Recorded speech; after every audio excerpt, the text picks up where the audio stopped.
Togo debout. Je vous remercie, je vous salue, je salue tous les responsables des structures de la société civile qui sont venus à notre appel.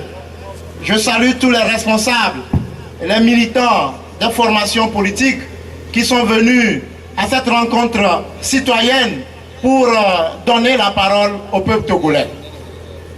Après l'exposé aussi brillant de mon prédécesseur, M. Nabouja, ce combattant que nous avons l'habitude de voir sur les réseaux sociaux, je me permets de venir à sa suite pour dire que je crois que cette fois-ci, nous sommes déterminés plus que jamais.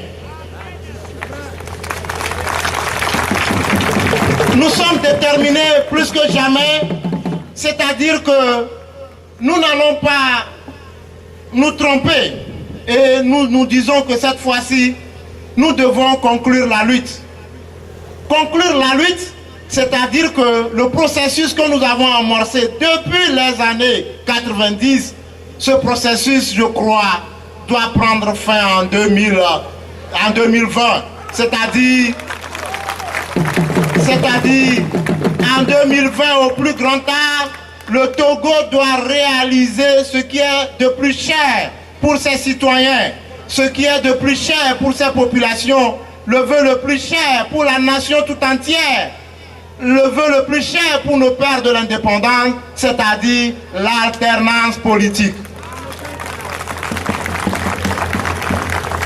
Depuis le 20 décembre, ce que nous, au Front Citoyen Togo Debout, et ce que la plupart ont qualifié du scrutin de la honte, nous observons une manière de se comporter du gouvernement, pourquoi pas du régime.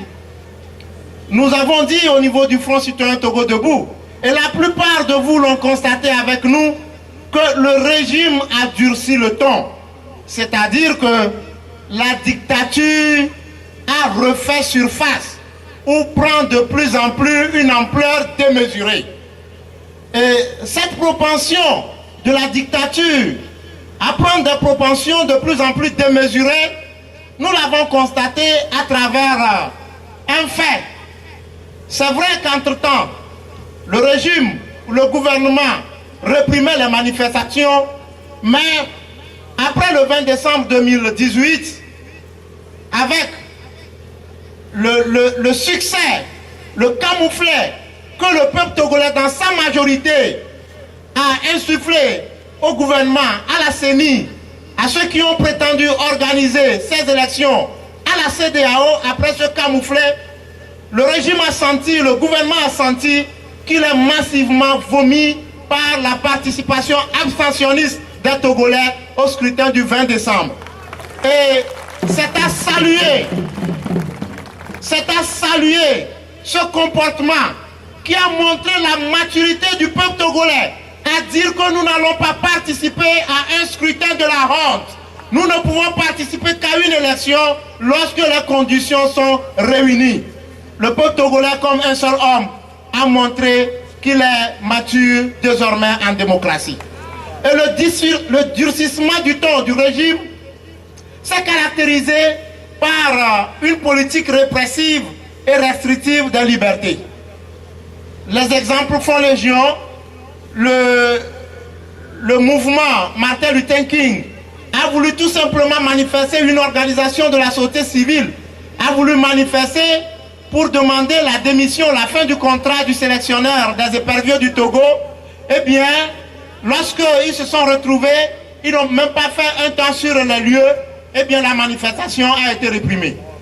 Il en a de même pour la Ligue des consommateurs du Togo, qui a voulu protester contre la hausse du prix des produits pétroliers. Eh bien, les autorités administratives ont purement et simplement interdit par 2 fois leur manifestation.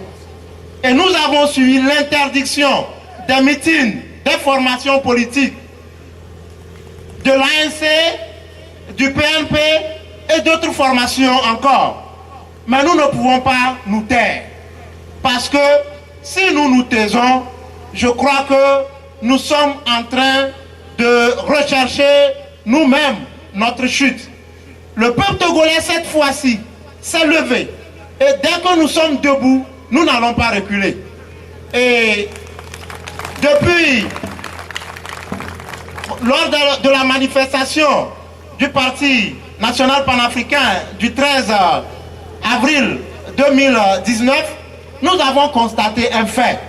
Et là, je me tourne avec un cœur très serré, avec une langue, une voix qui dénonce avec véhémence le comportement de la justice qui devait être le substrat de la paix sociale.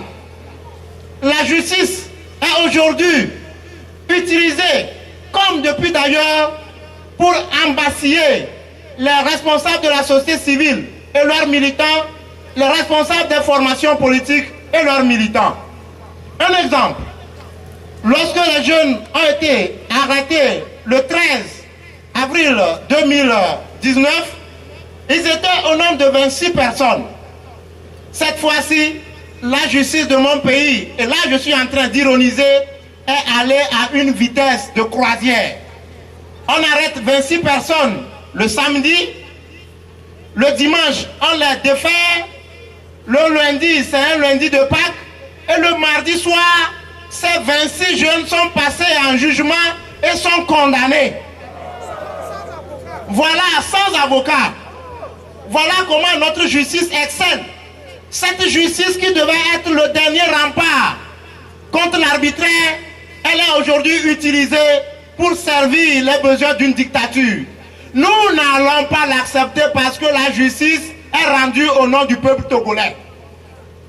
Et cette fois-ci, on commence, je mets en garde les magistrats qui se livrent à ces basses besognes. On les connaît, si on ne donne pas leur nom, qu'ils ne pensent pas qu'on ne les connaît pas. Aujourd'hui, on les met en garde, mais prochainement, rassurez-vous, on va citer leur nom. On les connaît. Et je crois que ces magistrats qui émargent sur le budget de l'État, sur le contribuable du peuple togolais, du peuple togolais, doivent savoir qu'ils rendent service à la nation et non à une minorité. On les met en garde aujourd'hui.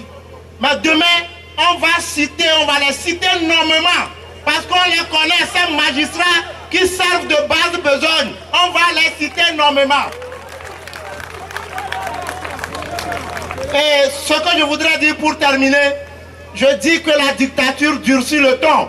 Et nous ne pouvons pas faiblir. Parce que si nous faiblissons, la dictature va nous manger tous.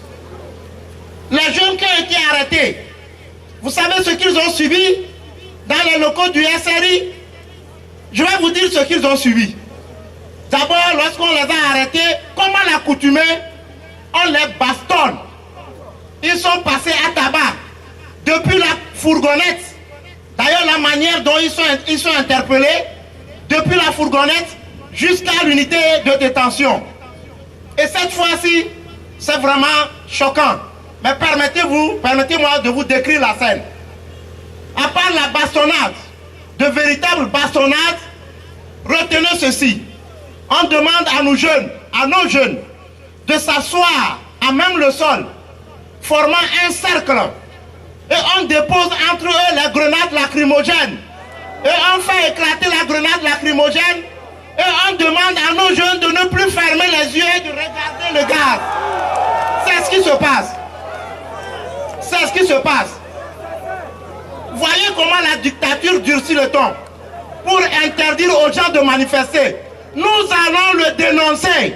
Même si c'est le chef de l'État qui subit ce que se fait là, nous allons dénoncer. Même si c'est un ministre qui subit ce mauvais traitement, nous allons dénoncer. Et nous dénoncerons chaque fois que les droits de l'homme et les libertés publiques ne seront pas respectés.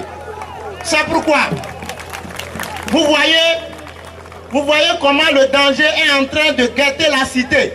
Vous voyez comment le danger est en train de guetter notre pays. Et c'est pourquoi, comme mon prédécesseur, nous pensons que cette fois-ci, nous devons nous lever. Formation politique, société civile, citoyens, nous devons nous lever Comme dans les autres pays, vous-même vous regardez les réseaux sociaux. Quand le peuple s'est levé en Algérie, je crois que Bouteflika a renoncé à son mandat. Oui ou non? Oui ou non? Bouteflika a-t-il renoncé, oui ou non, à son mandat avec le soulèvement du peuple?